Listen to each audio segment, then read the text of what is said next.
Hello everyone.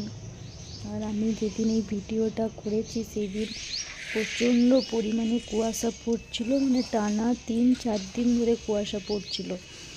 তো দেখছো চারিদিকে মানে পুরো কুয়াশায় ঢেকে আছে। ওই যে এখানে মন্দির সেটাও দেখা যাচ্ছে না, এত পরিমাণে কুয়াশা পড়ছিল। আর এখন প্রায় ওই সময় 8টা এরকম বাজে, তাও এত অন্ধকার কুয়াশাতে। তারপরে আমি এই যে এখন বিছানাটা ঝেড়ে নিচ্ছি পরিষ্কার করে।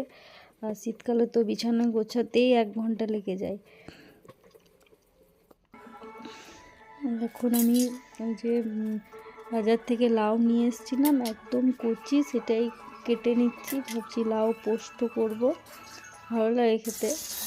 আর এই যে রান্নাঘরে চলে এসেছি রান্না করার জন্য, তাড়াতাড়ি রান্না করে নিচ্ছি। এই সারাদিন আর কিছু আমি ভিডিও শ্যুট করতে পারিনি। রাত্রিবেলা মশারি খাটিয়ে এবার শুয়ে পড়ব। সবাই ভালো থাকবে, সুস্থ থাকবে।